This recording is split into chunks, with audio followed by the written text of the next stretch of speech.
जय मसीह के भाई और बहन, हम प्रभु का धन्यवाद करते हैं एक बार फिर से नए संगति में शामिल करने के लिए। तो पिछली संगति में हमने जाना था प्रभु के देह धारण के विषय में, प्रभु के जोर की नहीं आने के विषय में, परमेश्वर के गुप्त रूप के रहस्य के विषय में। आज की हम संगति शुरुआत करते हैं और आज हम बहुत गहरे विषय में संगति करेंगे भाई बहन, प्रभु यीशु मसीह के नाम में, आमीन। तो पिछली बार हम जाना था प्रभु कैसे आता है, जोर की नहीं आने का क्या मतलब है। ठीक है, आज की संगति की हम शुरुआत करते हैं ब्रदर सिस्टर। तो जानते हैं कि वो कौन लोग हैं जो स्वर्ग के राज्य में जाएंगे, कौन लोग हैं जो परमेश्वर के द्वारा बचा लिए जाएंगे। क्योंकि मानव जाति का यही अवधारणा बनी रहती कि प्रभु आएंगे और हमें उठा ले जाएंगे, लेकिन वो सोचते हैं कि पाप, उनके मुँह से चुगली, बुराई, व्यभिचार, गंदे शब्द ये कभी दूर नहीं होते हैं। चर्च में भी भाई बहन डेली जाते हैं, बाइबल भी रोज़ाना पढ़ते हैं, उपवास भी करते हैं, प्रार्थना भी करते हैं, लेकिन उनके मन से, उनके विचारों से कभी भी पवित्रता कभी नहीं दिखती है। लेकिन वो उम्मीद लगा के बैठे हुए होते हैं कि हमें प्रभु आएंगे, बादलों को उठा ले जाएंगे। वो कौन जन होंगे जो परमेश्वर द्वारा बचाए जाएंगे।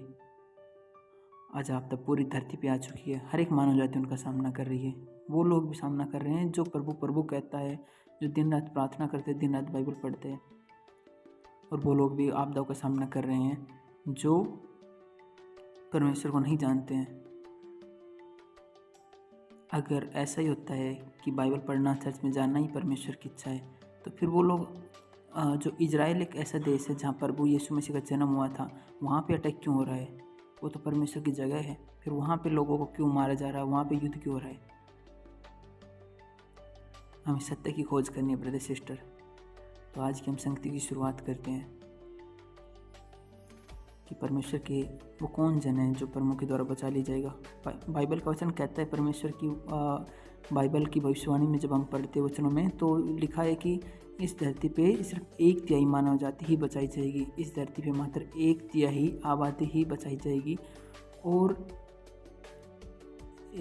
जो है 3/3 आबादी चाट खाएंगी। चाट खाएंगी का मतलब होता है कि उस आपदाओं का सामना करेंगी। मात्र 1/3 आबादी ही बचाई जाएंगी। तो 1/3 आबादी कौन है इस धरती की जो परमेश्वर द्वारा बचाई जाएंगी। तो हम वचनों से सीखते हैं ब्रदर सिस्टर। आपदा पूरी धरती पे आ चुकी है, लेकिन ईश्वर का जीवन बहुत अच्छा जीवन है, जहाँ पे खुशी और आनंद है, जहाँ परमेश्वर का बहने वाला जल बहता है, जीवन का स्वतः है वहाँ पे। तो किन लोगों के लिए। पतरस से प्रभु यीशु मसीह ने कहा कि जो मुझसे हे प्रभु कहता है वो कभी स्वर्ग के राज्य में नहीं जाएगा, परंतु वही जो मेरे स्वर्ग के पिता की इच्छा पे चलता है। हे प्रभु तो हर एक मानव जाति कर रही है। किसी भी चर्च में चले जाओ, किसी भी मिनिस्ट्री में, किसी भी घर में, किसी भी मंडली में, किसी भी कुंडली में, सब जगह हे प्रभु कहता है।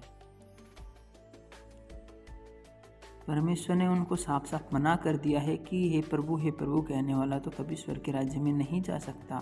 तो फिर कौन जन है। हे प्रभु मैं तेरा धन्यवाद करता हूँ, हे प्रभु यीशु मसीह आपका धन्यवाद, हे प्रभु स्वर्ग के परमेश्वर तेरा धन्यवाद, हे यहोवा परमेश्वर तेरा धन्यवाद, हे प्रभु आज के दिन के लिए तेरे धन्यवाद, हे प्रभु तूने मुझे संगति के लिए बनाया, तेरा धन्यवाद, हे प्रभु आज की प्रार्थना के लिए धन्यवाद, हे प्रभु आज की रोटी के लिए धन्यवाद।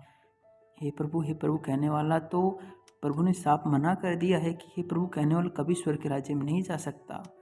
गौर कीजिए भाई बहन इस वचनों पे, सत्य को जानिएगा, सत्य ही जीवन देंगे। हमारा कोई उद्देश्य नहीं है ब्रदर सिस्टर, हम तो यही चाहते हैं कि बस आप सत्य स्वीकार कर सके वीडियो के जरिए, ऑडियो के जरिए। और हम आपको व्हाट्सएप नंबर भी भेज देंगे, आप उन पे भी हमसे संपर्क कीजिए ताकि हम आपको ऑनलाइन संगति में जोड़ पाए, वहाँ आप और अधिक सत्य वचन सीख पाए। हे प्रभु कहने वाले को तो परमेश्वर ने मना कर दिया है। कहता है कि जो हे प्रभु कहता है वो कभी स्वर्ग के राज्य में नहीं जाएगा, लेकिन वही जो मेरे स्वर्गीय पिता की इच्छा पे चलता है। तो स्वर्ग पिता की इच्छा पे कौन चलता है ब्रदर सिस्टर। हम जानते हैं वचनों में स्वर्ग पिता की इच्छा पे कौन चलते हैं। वो लोग चलते हैं जो अपने मन को, अपनी इच्छाओं को और अपने लक्ष्य को त्याग चुके हैं, जो पवित्र जीवन जीते हैं। अभी हम इस बारे में नहीं बताएंगे, क्योंकि अभी आप नहीं समझ पाएंगे। हम धीरे धीरे आगे बढ़ते हैं वचनों से ना। परमेश्वर का वचन कहता है कि मुझे तुमसे और भी बहुत सी बातें कहनी है, मगर अभी तुम उन्हें नहीं सह सकते। जब सत्य का आत्मा आएगा तो तुम्हें सब सत्य का मार्ग बताएगा। प्रभु ने कहा, मुझे तुमसे और भी बहुत सी बातें कहनी है, मगर तुम उन्हें नहीं सह सकते। जब सत्य का आत्मा आएगा तो तुम्हें सब सत्य का मार्ग बताएगा। आज से 2000 साल पहले प्रभु यीशु मसीह ने कहा था, 2024 साल पहले, आज से 2024 साल पहले कहा था ये बात कि जब सत्य का आत्मा आएगा तो तुम्हें सब सत्य का मार्ग बताएगा।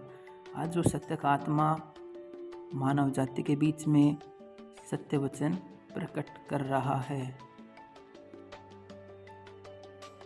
आप मानिए या ना मानिए भाई बहन, लेकिन उस सत्य का आत्मा ही सत्य वचन प्रकट कर रहा है।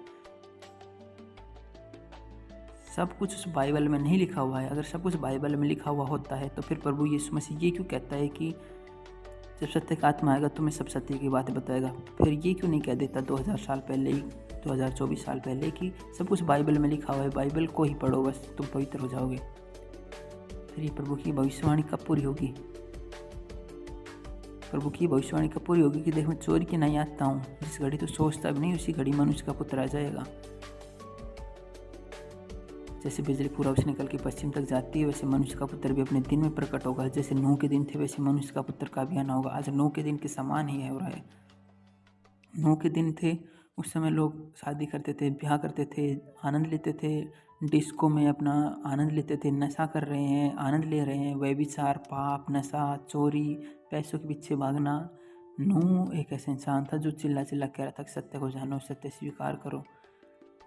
आज भी वैसा ही हो रहा है ब्रदर सिस्टर, आज भी नूह के दिन के समान है। प्रभु की भविष्यवाणी पूरी हो चुकी। कहता है कि जैसे नूह के दिन थे वैसे मनुष्य का पुत्र का भी आना होगा। और मनुष्य का पुत्र का आना होगा मतलब मनुष्य का पुत्र आ चुका है, वो सत्य वचन प्रकट कर रहा है। ऐसा नहीं है कि वो हमारे बीच में आ गया है और बादलों पे आ गया, ऐसा नहीं है। वो सत्य वचन एक आत्मिक रूप में प्रकट कर रहा है। वो इस भविष्यवाणी को पूरा कर रहा है कि मुझे तुमसे और बहुत सी बातें कहनी है, मगर तुम अभी उन्हें नहीं सह सकते। तो वो बातें कर रहा है, बादलों पे वो आने वाला है, अभी नहीं आया है, वो आएगा। लेकिन आज वो भविष्यवाणी पूरी कर रहा है कि इस सत्य का आत्मा आना होगा, मनुष्य का पुत्र का आना होगा, नूह के दिन के समान आना होगा, चोर के नहीं आना होगा। इसका मतलब यही होता है कि वो खोज रहा है उन सच्चे और ईमानदार हृदय को, सच्चे और ईमानदार दिल को, जो परमेश्वर की वाणी की खोज करते हैं, जो परमेश्वर की इच्छाओं का पालन करते हैं, जो परमेश्वर की पवित्र जीवन की राह पे चलना चाहते हैं, जो परमेश्वर की इच्छा पे, स्वर्गीय पिता की इच्छा पे चलना चाहते हैं। तो ये सत्य का आत्मा आएगा तो हमें सब सत्य की बातें बताएगा। आज सत्य का आत्मा ही सत्य की बातें बता रहा है। बाइबल के वचनों से हम नहीं जान रहे हैं, बाइबल तो हम पढ़ चुके हैं,